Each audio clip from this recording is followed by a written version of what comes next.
मुखो आज का सत्संग बहुत ही महत्वपूर्ण है। सभी गुरुमुख ध्यान पूर्वक सुने। गुरुमुखो, मानुष जन्म कर्म क्षेत्र है। इंसान यहाँ आकर जैसा बीज बोएगा वैसा ही काटेगा। पहले भी इसने बीज बोए हुए थे, जिससे 84 लाख योनियां काटी। वह तो ठीक है, मगर इसमें जो नया बीज बोएगा आगे जाकर वही काटना होगा। महापुरुष कहते हैं कि कर्म जैसा करे इंसान, फल भी वैसा पाएगा। बोए आँख बबूल तो आम कहाँ से खाएगा। जो जैसा बीज बोएगा वैसी ही फसल काटेगा। अगर आँख बबूल कांटे बोकर कोई कहे कि आम का फल खा लूं, ऐसा नहीं होगा। जैसे कर्म करेगा वैसा ही फल पाएगा। अगर विषयों में चित्त देगा तो बहुत ही दुख पाएगा। नाम जप कर प्रभु से मिल मुक्त हो जाएगा। अगर इंसान मानुष तन को पाकर भी विषय विकारों में लगा रहे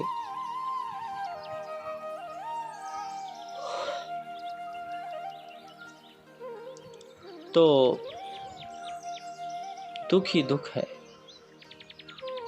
अगर मुक्ति हासिल करना चाहता है, सुखी होना चाहता है, तो नाम और भक्ति में चित लगाए। सच्ची खुशी इंसान को सत्पुरुषों की संगति में ही प्राप्त होती है। भक्ति ही जीव की वास्तविक पूंजी है। गुरुवाणी में कहा है कि निज करी देखियो जगतु, मैं को काहू को नाही। नानक धिरु हरि भक्ति है, तिह राखो मन माही। महापुरुषों ने जीव के प्रति यह चेतावनी दी है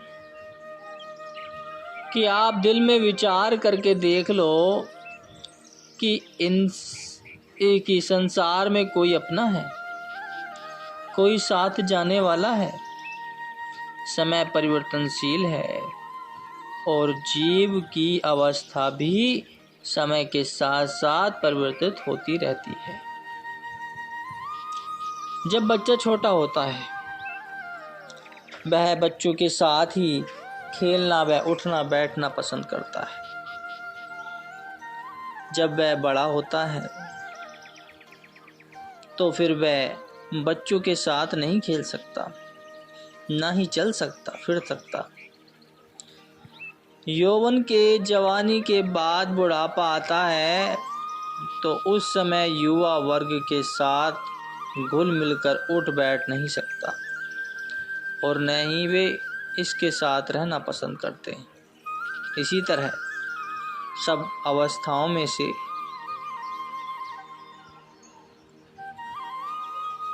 गुजरते हुए वह एक दिन इस नश्वर संसार को छोड़कर चला जाता है।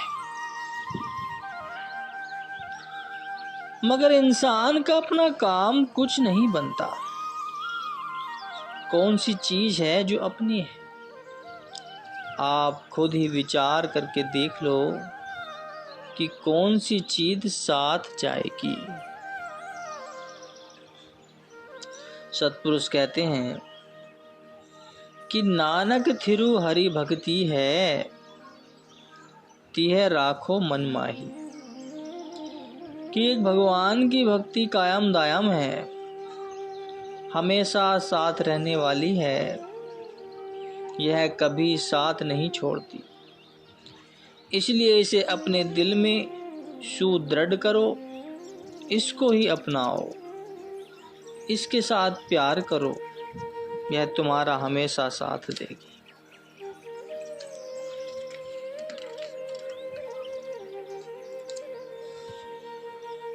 एक आदमी के पास कोई नौकर हो तो उसकी चिंता भी वह स्वयं करता है। नौकर को तो सिर्फ मालिक की खिदमत से काम रहता है। जो वफादार नौकर 24 घंटे अपने मालिक की देख रेख में हमेशा तैयार रहे,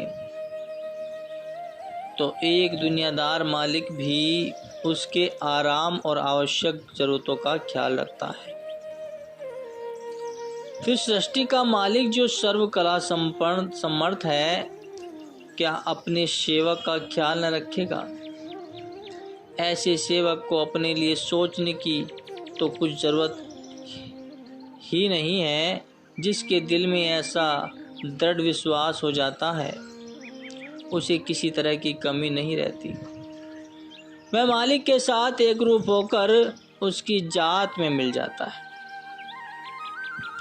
मानुष देह की पदवी बहुत ऊंची है।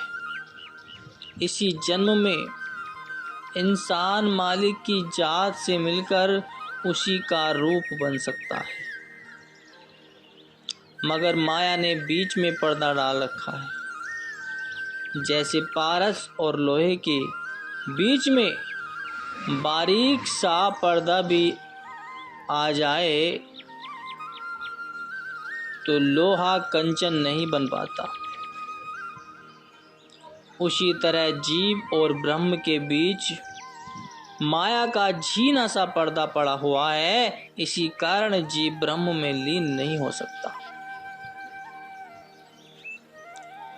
इस नुक्ते को समझकर जीव अपने चित्त में से माया के झीने पर्दे को दूर करे और मालिक के सच्चे नाम को पूर्ण तौर पर चित्त में बसा ले। दिल में पुख्ता यकीन कर ले कि दुनिया के सब पदार्थ झूठे और नाशवान हैं।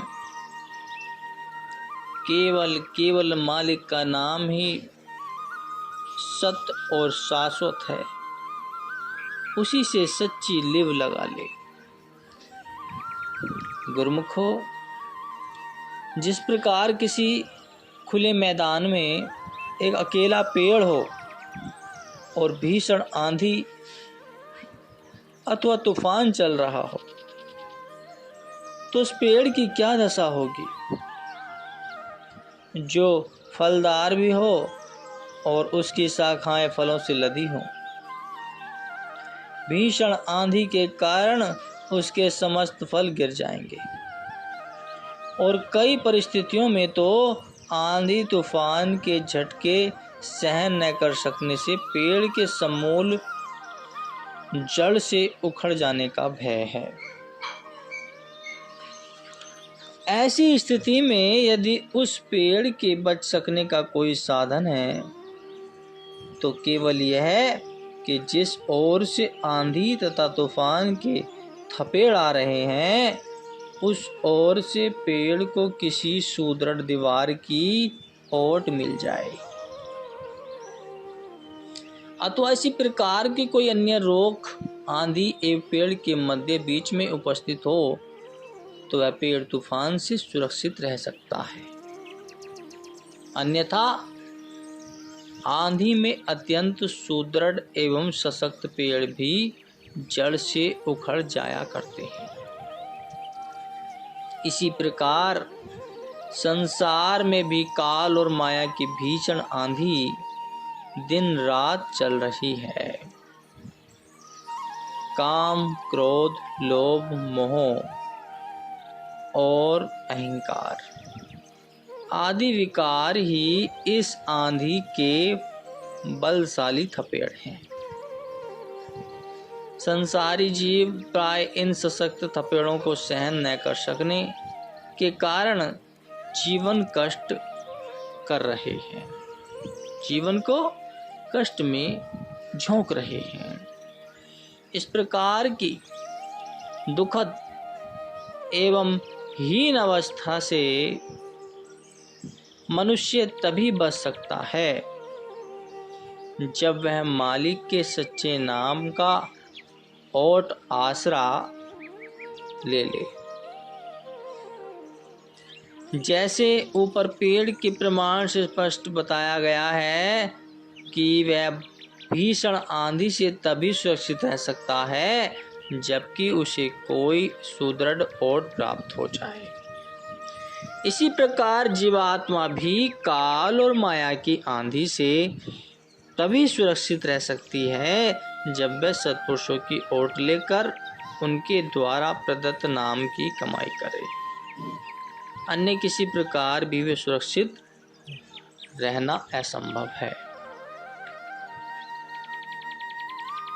गुरुमुखो, इंसान चाहे कितनी भी सावधानी एवं सतर्कता से काम ले और यमराज के दूतों के लिए कड़ा पहरा बिठा दे, परंतु शरीर को तो एक दिन मृत्यु का नाग डस ही लेगा, क्योंकि शरीर है ही मृत्यु का ग्रास। इसे तो कोई भी मृत्यु के मुख से नहीं बचा सकता, चाहे कोई गुरुमुख है अथवा मनमुख। शरीर को कोई भी काल से नहीं बचा सकता, किंतु संत कहते हैं कि जो वास्तविक वस्तु आत्मा है वह अजर, अमर और अविनाशी है। उसकी ओर ध्यान देने की जरूरत है। शरीर तो केवल आत्मा के रहने का मकान है और उस मकान को प्रत्येक अवस्था में एक दिन गिरना ही है, परंतु आत्मा काल और माया के चुंगल में न जाने पाए, इसका ध्यान रखना है। आत्मा यदि काल और माया के जाल में फंस गई तो फिर अनंत जन्मों तक छूट सकना कठिन है। संत महापुरुष आम जीव को काल के चुंगल से त्राण दिलाने के लिए और जन्मों जन्मों तक योनियों के कुचक्र में भटकने से बचाने के लिए ही सदैव इस संसार में अवतरित हैं। और इसी कारण महापुरुष संसार में जन्म लेते हैं। जो जीव उनकी शरण संगति ग्रहण कर गुरु शब्द की कमाई करते हैं वे काल और माया के कुचक्र से मुक्त हो जाते हैं। यदि वास्तविकता की दृष्टि से देखा जाए तो मनुष्य जीव का वास्तविक ध्येय भी यही है कि मनुष्य जन्म मरण की श्रृंखला से मुक्त हो जाए। जिस प्रकार कोई योग्य हकीम और डॉक्टर जब किसी नुस्खे को सैकड़ों बार आजमा कर देख लेते हैं और हर बार उसे सही पाता है, तब वह स्पष्ट रूप से कहता है कि यह मेरा अनुभवी नुस्खा है और यह कभी गलत नहीं हो सकता। सबने पढ़ा और सुना होगा कि जर्मनी में कुछ डॉक्टर हैनीमून थे। उन्होंने विभिन्न औषधियों के रस मिलाकर स्वयं अपने शरीर पर प्रयुक्त करके उन्हें परखा और देखा, और जो परिणाम उससे प्रकट हुए उन्हें अपनी डायरी में लिखते रहे। प्रत्येक रोग की सही औषधि विचारने के लिए उन्होंने स्वयं को प्रत्येक रोग में ग्रस्त किया और फिर स्वयं उसका उपचार भी किया। इस प्रकार अपने शरीर पर अनेक कष्ट सहन करके उन्होंने संसार के प्रत्येक रोग की सही औषधि खोज निकाली और अपनी इस खोज को उपचार के लिए नए साधनों होम्योपैथिक के रूप में संसार के सम्मुख प्रस्तुत किया, जिससे आज सहस्त्रों लाखों लोग लाभ उठाकर रोग मुक्त हो रहे हैं। इसी प्रकार ही संत महापुरुषों ने भी जप तप संयम साधन अपनाकर अपने शरीर और सहस्त्र प्रकार के कष्ट सहन कर संसार की प्रत्येक वस्तु पर सिद्धांत का प्रयोग किया और अपने प्रयोग का परिणाम अथवा अपने अनुभवों का निचोड़ संसारी लोगों की भलाई के लिए उनके सम्मुख रख दिया। इसी को संतों का सिद्धांत कहा जाता है और वह सिद्धांत यही है कि सिवाय मालिक के नाम की कमाई और मालिक की भक्ति के संसार की अन्य किसी वस्तु से मनुष्य को वास्तविक सुख की प्राप्ति नहीं हो सकती है। जो संतों के सिद्धांत को मान लेता है तो उन्हें संतों का अनुभूत अर्थात आजमाया हुआ नुस्खा मिल जाता है और वह उससे लाभ प्राप्त कर सकता है। उसे स्वयं प्रयोग करके देखने की आवश्यकता नहीं है। यदि कोई कहे कि मैं स्वयं प्रत्येक वस्तु का अनुभव करके देखूं तो उसके अमूल्य जीवन का समय उसी प्रकार प्रयोग करने में ही व्यतीत हो जाएगा और फिर भी वास्तविक सुख पाने में असफल रह जाएगा। अमूल्य मनुष्य जीवन मिला, संतों की संगति भी प्राप्त हुई और सत्पुरुषों से मालिक के सच्चे नाम की भी प्राप्ति हो गई। फिर तो अतीव सौभाग्य है यह जो भक्ति का सच्चा धन कमाने का अवसर मिल गया है। इसलिए महापुरुष बार बार कहते हैं कि यही समय है जबकि मनुष्य असीम लाभ प्राप्त कर अपनी आत्मा को परमात्मा से एकाकार कर सकता है। बोलो जयकारा, बोल मेरे श्री गुरु महाराज जी की जय।